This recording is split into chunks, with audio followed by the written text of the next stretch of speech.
Anybody that knows me knows I only advertise what I use. Now, sometimes I get the verbiage wrong. But let me explain to you what I'm doing. I want to make you and your resolutions matter. See this? I'm going to read this so I don't get anybody in trouble, but I really like this. I get this at my home. It's called Good Ranchers. You go to goodranchers.com. It is very, very good. Beef flat iron steak is unbelievable. Sent right to your home. Boneless, skinless chicken breast. Wild-caught salmon, which is the good kind of salmon. And the bone-in steakhouse pork chops is absolutely fantastic. I'm glad we're advertising for this because I have used them. All right, let's go. Focus on making America healthy again is what we're seeing on our TV. 100% American beef in 2025. Seed oils, antibiotics, hormones are out, and Good Ranchers is in. You can feel good about grilling up some of your favorite steakhouse quality meats right at home that your family will love. Good Ranchers, vacuum sealed, baby. I get them at my house. I do. I got them the other day, and I love them. We've made every night. We have made this vacuum sealed cuts. They save time, they save money, and make dinner time a breeze. Even for somebody like me, I literally have cooked for the last 3 days. Start 2025 with Good Ranchers. New Year's, new meat special. Subscribe to any box of these premium meats or wild-caught salmon. Listen to this. And use code Dakich. That's DAKICH. Get $25 off your first box, free express shipping, and your choice of free ground beef, chickens, or salmon in each order for an entire year. That's code DAKICH at goodranchers.com. Good Ranchers. Meat delivered. That's right. I like Good Ranchers. I do. I only advertise what I use. This is true. People know this. Anybody that has ever been involved in a show of mine knows that I have turned down some advertising, a lot of advertising, because I don't use it. I like Good Ranchers. I use Good Ranchers, and I will continue to eat with Good Ranchers, and it's really, really good. All right. Over on the liberal social media, Blueski, Mr. Blutarski, Jemele Hill unloaded a video to address bad faith actors. Bad faith actors who came after her. Wow, okay. For deleting a tweet in which she claimed Caitlin Clark does not face the same type of hate, harassment, and racism as black women of the WNBA. Now, of course, upon review, Hill was incorrectly accusing OutKick of belittling black women over her Caitlin Clark criticism. See, anytime, I've said this before, anytime you get in a pissing match with the worst of the worst, which is Jemele Hill, it's always going to go to belittling. No. What I did, and she used a picture of me talking, was expose her. Obviously, Caitlin Clark, with a stalker in prison, being charged by our corrupt prosecutor, Ryan Mears, is an example of Caitlin Clark facing the same type of hate. The same type of hate that Angel Reese and her teammates made up when they got off a bus on a road trip. They said they were harassed. Video came out that shows they weren't. They said a group of people came at them. Video came out, showed it was one guy asking a question of one woman, Kennedy Carter, poking or pushing Caitlin Clark. Now, if that's harassment, you can't be in the public eye. I will go to the Purdue-Indiana game tonight, and I will get far better and far worse than that. Am I going to cry about harassment and belittlement? No. No. This has nothing to do with belittling anybody. This is simply responding to a race-based tweet by a race-based, I guess, media member. I'm not sure exactly what Jemele Hill is. But nobody belittled anybody. We simply point out hypocrisy here. Caitlin Clark doesn't face the same hate. Oh, really? Except that there's a stalker in custody. Why are you deleting it anyway? Nobody's belittling anybody, but that's the verbiage that the racist women have to use. We are being belittled. We are being racist. We are being pointed out. They can't have an argument on what the facts are, and the facts are Jemele Hill was wrong. And one of the things that we like to do here at OutKick is point out when media is wrong. We're wrong a lot. I point out myself all the time. But I get it. We all get it. Racist, sexist, xenophobic, belittling. They're all code words for I'm mad somebody came at me. On the latest episode of Politics, I addressed the trolls who tried to come for me over an old Caitlin Clark tweet. Now, see if she does address this. Let's listen. That once again demonstrated they don't care about Clark. I don't care about any of them. If you want to know the truth, I care less about it. I don't care about any of them. I care about my kids, my wife, my friend. What do I care about some girl that plays basketball? Why would I care? They don't care about Clark. They just care about belittling black women. Who is belittling black women? Upon review, Hill refers to us. How's that belittling? You know, you make your bold stances on Twitter or X. You make your bold stances because you want the attention, Jemele Hill, and you got the attention, no problem. I haven't heard anywhere where it's belittling. She showed several shots of OutKick, including a recent episode of Dan Dakich's podcast, an article by Danny Z from January 14th. The article, Hill references question as to why she deleted her post about Clark shortly after police arrested a man accused of stalking the star. I mean, where's that belittling? You're the one that released it. You're the one that deleted it. You release an X post because you're trying to, do whatever. And then woman gets arrested and you immediately delete it because you know it's nonsense. How's that belittling? I mean, you want to get mad at belittling? Fine, I'll belittle you. You don't know anything about sports. You don't know jack shit. But you do know how to put yourself out there, and that I respect. They're saying this is Jemele Hill calling out me and OutKick over her racist comments. Here it is. Now, last week, an old tweet of mine resurfaced, and there was a steady stream of dishonest characters trying to call me out on Twitter and a number of other of their platforms. Now, that should be the focus here, and how women in her position are vulnerable to such threats. But these dishonest characters don't care about that.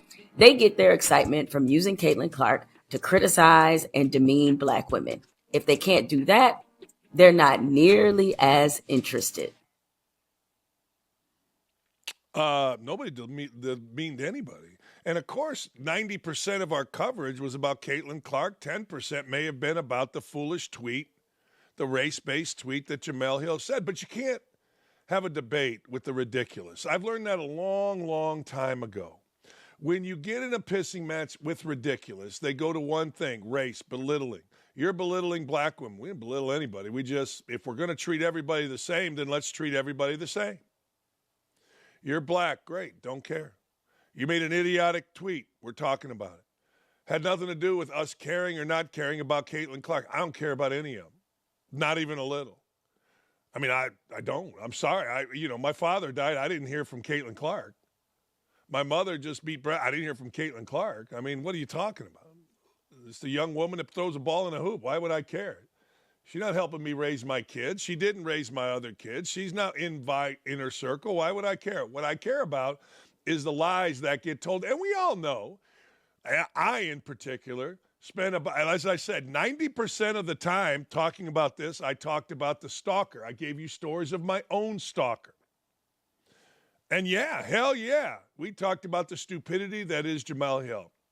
But Jemele Hill can't argue the actual context of what was actually said because she is proven once again to look like a moron, a race-baiting, insignificant, irrelevant, trying so hard to hang on to that last grasp.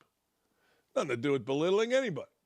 Simply had to do with pointing out what a fraud she and others in the WNBA media are. Simple. It ain't that hard.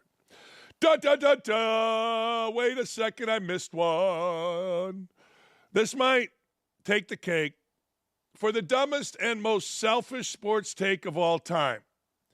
As Cam Newton declared that he would rather win an MVP award than Super Bowls. He did. Before going on to dead name quarterbacks that went on to win a Lombardi trophy, such as Trent Dilfer, Nick Foles, and Brad Johnson. I'm taking individual success because I did my job. That's always a debate, right? It's always a debate. Would you rather be an MVP or would you rather win a Super Bowl? Now, a lot of guys have done both. Cam Newton, nope. Nick Foles, nope. Trent Dilger, nope. And Brad Johnson. See, hold on here. If I were Jemele Hill, I would say he's demeaning white men. So ridiculous, right? But that's what they do. That's what the race baiting side of this world does. They are, demeaning white men. Trent Dilger, Nick Foles, Brad Johnson, white men. Why you got to hate white men? Cam Newton, they would say. That's not me. I treat everybody the same. If you're a jackass, Jemele Hill, we call you a jackass. If you're a fraud, Jemele Hill, we call you a fraud. You can take it as demeaning anything and hope you get a headline and hope it sticks. But let's play the Jemele Hill game. Why is Cam Newton demeaning white guys? I can't even say it with a straight face. Here's Cam Newton talking about what he would rather have, an MVP or a Super Bowl. We've got a former league MVP right here on the set right now in Cam. I ask you, Cam, if you could give back that league MVP for a Super Bowl championship, would you do it? Nope. Oh. Really? Really? Wow. Because you have to ask it through this lens. That was a very journalistic viewpoint or vantage point or response, Stephen A. I'll ask you this question, and, just to pose this thought. What's more important, impact or championships? You look at a guy like Allen Iverson, you stood up on the table and blah, blah, blah, blah, blah. Everybody's not going to be Michael Jordan. Everybody's not going to be Patrick Mahomes. Everybody's not going to be these individuals who have the luxury of saying, hey, I not only dominated this sport, but I also have championships to back it. Like, let me remind you, Brad Johnson won a Super Bowl. Trent Dilfer won a Super Bowl. Respectfully, Nick Foles won a Super Bowl. So, yes, when you look at those guys and you say, okay, what's more important? Would you have preferred to win a Super Bowl? I think that's the humble approach. But if we're being honest, the impact of you holding yourself accountable to say everybody has a responsibility to do. And you can say as an MVP award winner or an All-American, you've held yourself or you've held your end of the bargain down. And that's what it really comes down to for me. I know that's not the popular pick. I'm trying to be popularized. But my take is I'm taking individual success because I did my job. Football is not about one guy trying to do 11 jobs. It's 11 guys doing one job. And if everybody does their job best, famous words of our coach, Belittling, just do your job. Let's do it. That's cool. I got no problem. I mean, I really don't. I mean, everybody's got their own sensibility on what it is. And if that's how he feels, but man, I love the fact that there's a lot of words being said there. I mean, hey, guys, whatever you're sending me in the rundown is not going through, at least on my iPad. But I digress. I like that there's a lot of words. I don't even know half of them. Neither does he. All right, good for him. Hey, look, he could have simply said, hey, what do you want me to tell you? Being an MVP lasts forever. Being a quarterback on a team, it lasts forever, but not to the same degree. Nobody remembers Brad Johnson. Yeah, he could have thrown Doug Williams in there, but he didn't want to. He could have thrown a lot of guys in there. Why is he hating on the white guy? What's he doing? Anyway, I don't even know what he said. When guys get babbling like that, and they could answer the question by, yeah, man, I'd rather be the MVP. I think it's cooler. I get a kick out of it. But that's, different shows. And as a friend of mine said last night, hey, let us talk. You talk all day. I said, okay, you're right. You're right. Rut-row. Uh-oh, here we go again, and it is not stopping. Pay attention, children, particularly you children that are playing professional and college sports. Pay attention here. Federal prosecutors are investigating Scary Terry Rozier. He's currently on the Heat, but what they're investigating is back in 2023 when he was with the Charlotte Hornets. Illegal sports betting scheme. That don't sound good. That does not sound good. Hey, look, Isaiah Rodgers Jr., who's a starting quarterback for the Philadelphia Eagles, he is going to start in the Super Bowl after serving a 1-year suspension for sitting in the locker room with another teammate and betting on the Duke game. Basketball. It's a little different than an illegal sports scheme. When I hear illegal and then I hear scheme, I think RICO Act, an act erected in the 70s to catch and destroy the mafia, which it basically did. I think jail time. I think rut row. You got a problem. Listen to this. Federal investigators are looking into unusual betting activity related to current Miami Heat guard Scary Terry Rozier during his time with the Hornets. The Wall Street Journal reported on Thursday the 30-year-old Rozier left a March 23, 2023 game after less than 10 minutes played against the New Orleans Pelicans and received a strong amount of betting interest for his unders in the game. You know, it's interesting. A lot of people, even after I've talked about this on this show and other shows about how easy it is to track gambling activity, a lot of people don't believe it. A lot of people have said to me, Dan, I guarantee you that I could figure out how to do that with an athlete. And I'm sure you could, but it ain't hard to find. One little slip up, one time, that's it, one time. You do something like what they are alleging Terry Rozier did. A lot of gambling interest in a game. All right? All of a sudden, you're out of the game. Odd. They look at what did you do before? What is the injury report of the day of that game? They go back and watch film of what actually happened. Why are you out? It's interesting. March 23rd, the NBA was alerted to unusual betting activity related to Terry Rozier's performance in a game between Charlotte and New Orleans. NBA spokesman Mike Bass said the league conducted an investigation and did not find a violation of NBA rules. We are now aware.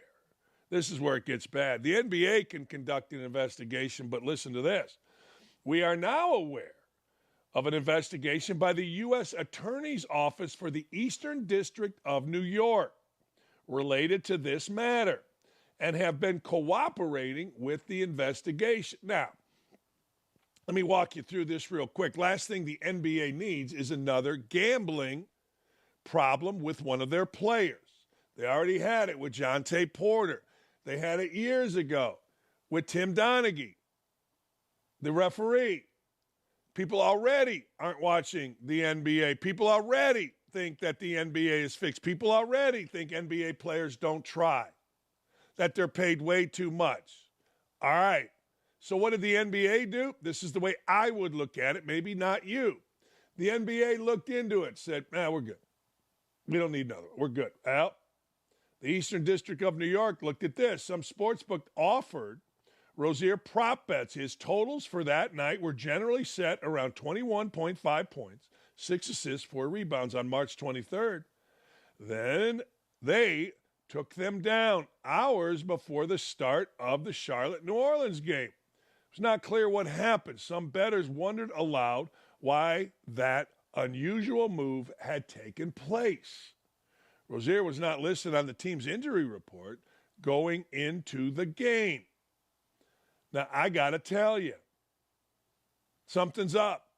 Something's always up. Just saying, if the Eastern District of New York is looking into it, and the NBA has looked into it, and Rozier wasn't on the injury report, yet his numbers were taken down, something's up. Whether or not Rozier goes down for it, I don't know. Something's up, and something is going to happen. Hey, my wife is brilliant. She is. She's brilliant. And nobody understands the world of sports, lesbianism more than my wife. She just doesn't. Nobody understands sports, the women in sports, and how women in sports don't want to see other women in sports succeed. I mean, nobody understands it. I didn't. Now I do.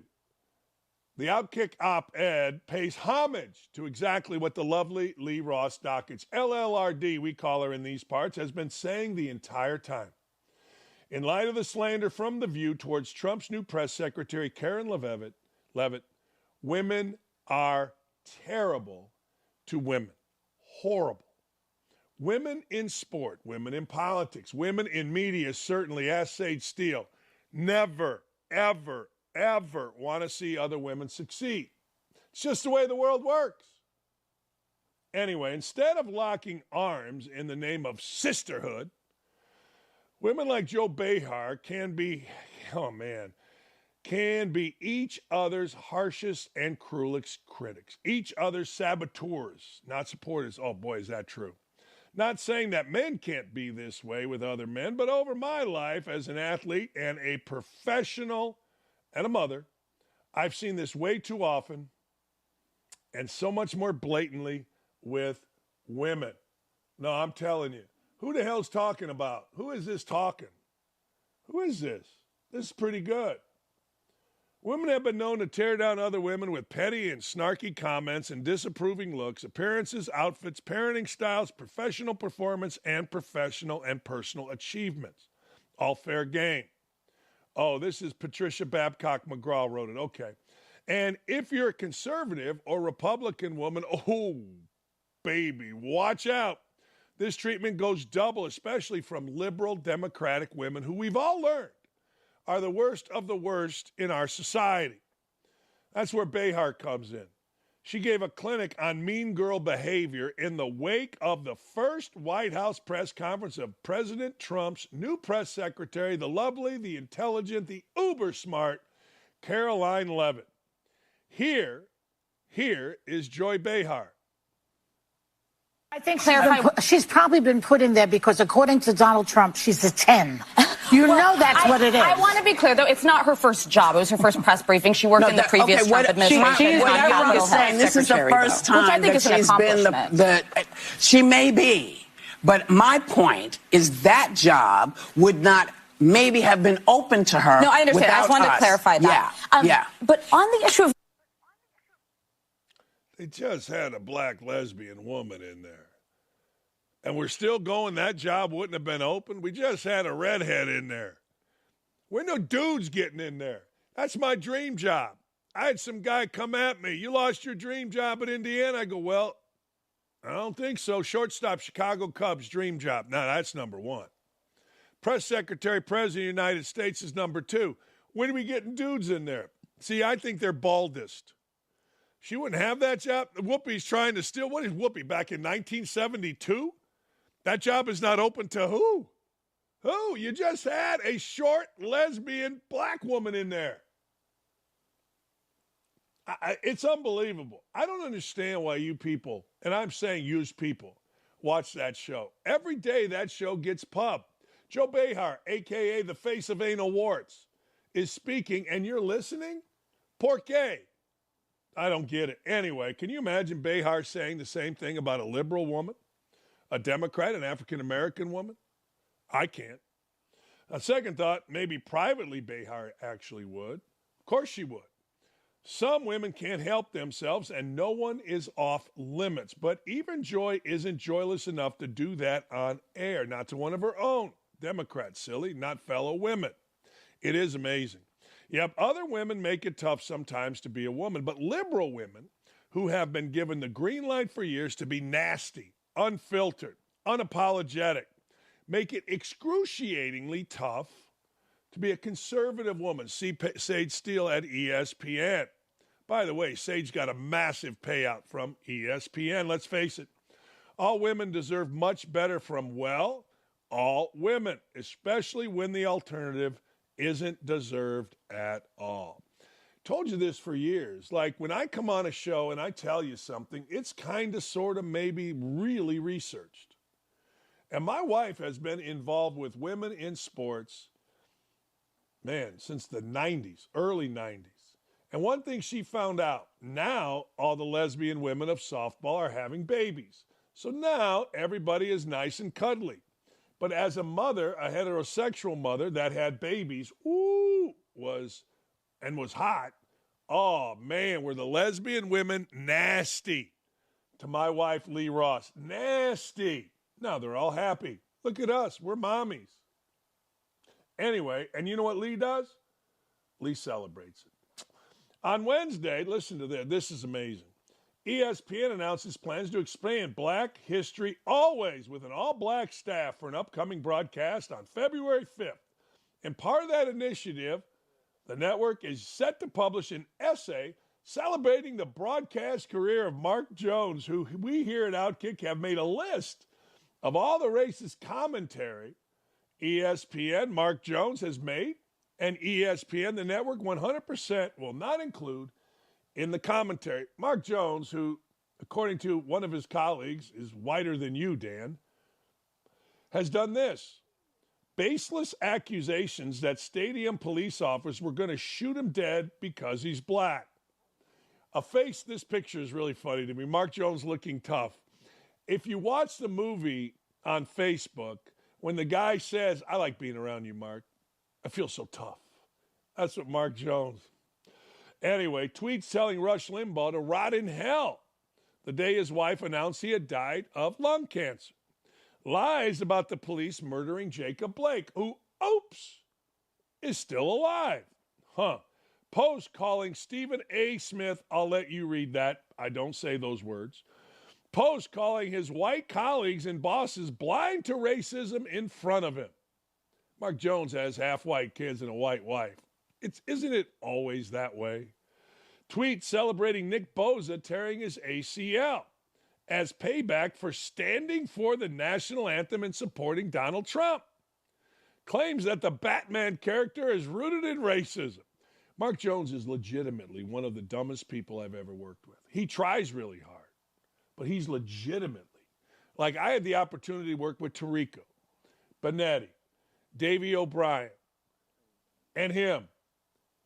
It was like, wow. All right. Mark Jones also claimed that Governor DeSantis is a member of the KKK. Of course, he's not. Where do you get this guy, ESPN Ed? Claims Aaron Rodgers is a member of Quan, whatever the hell. He's not. Statements that white people appropriated Jesus. Debunk claims that the police shot Breonna Turner when they saw her skin color. They never saw her. A tweet from Bishop Talbert Swan that white people are demonic forces of evil. He's married to a white person. A tweet comparing Jason Whitlock to a house slave from the movie Django Unchained. Tweets calling Queen Elizabeth a racist on the day she died. I do. Mark Jones deserves an essay written about him by ESPN. He also deserves an essay written by him, by anybody that wants to write an essay on him. Mark Jones has earned that. Mark Jones has earned this. He is absolutely the most racist person, black or white, that you're going to find on a television screen. Now, he wasn't, but Mark Jones has seen, wait, I got to get down with the cause. I'm viewed as too white. I can't move up. I think he's still the third guy on ESPN's college football or basketball. I don't even know. He's like the fourth guy on, NBA, college basketball, college football, whatever he's doing. Hey, man, he saw the Black Lives Matter riots. He never spoke on this kind of stuff until he saw it. He's like, wait a second. I got to get going here. Mark Jones is disgusting. He is. And I'm embarrassed for having worked with him. Joe Lieberger, quality control coach for Ohio State, was placed on administrative leave last month before the Ohio State Buckeyes Rose Bowl matchup against the Oregon Ducks, where Ohio State placed Lieberger on paid leave December 27th. The university has not provided details regarding the reason for Lieberger's sudden leave during the team's playoff run. However, the school's Office of Institutional Equity launched an investigation into Lieberger at the time of his departure. That office is responsible for handling complaints of harassment, discrimination, sexual misconduct. The school has yet to make a public statement. Lieberger's legal representatives has put out a statement denying any wrongdoing by the coach. Well, that's all right. You know what? I'm not mad about it. I'm not. Look, I think it has gotten to the point, and I hate this because I have a daughter, a stepdaughter, a wife, an ex-wife, a mother. I could go on, a sister-in-law, and a sister. I hate the fact that when I see these things, and Justin Tucker is now in the crosshairs, I hate it when I see these things and my initial reaction isn't to just believe. Now, this is long-standing, as my sister, a 25-year prosecutor, has said, to me, to my kids, my boys, well, my boy, and my stepson, and my nieces and nephews, hey, look, don't believe the victim. Don't believe the perpetrator. Believe the evidence. But here, right now, we don't. We immediately assume someone is guilty. It's interesting. We'll see what happens with this Lieberger. We just saw what happened with Jabril Peppers. Now, a court of law said nay, nay. Starting to see this a lot on the heels of believe all victims, believe all women. It's funny, my sister, a woman, said that's the most ridiculous thing ever. You believe the evidence. You go where the evidence takes you. I don't know whether there's evidence on this Lieberger. I don't know what there is, and I don't know if there's evidence on the Tucker, the kicker, Justin Tucker. I don't know. I know they're being accused, and one thing I do know is once you're accused, that is on Google forever and ever and ever. And it kind of sucks.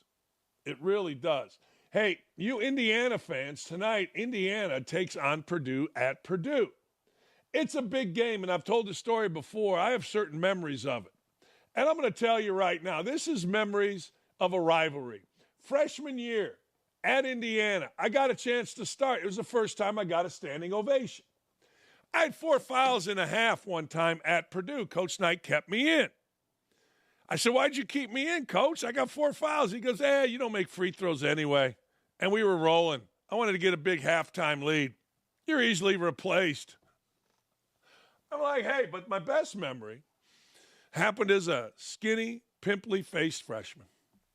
It was the winter of 1992. 82, excuse me, I'm old. And myself and an All-American first-round pick named Randy Whitman are walking down the tunnel onto the practice court at Mackey Arena.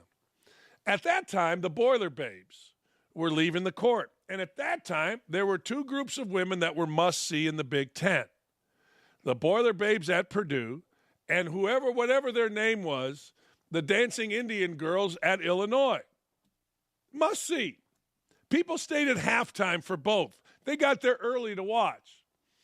I'm walking in the night before with Randy Whitman, the most handsome man in the state of Indiana. We used to read his fan mail from crazy women that wanted to do everything from marrying him to a one-legged woman that wanted just to have sex with him.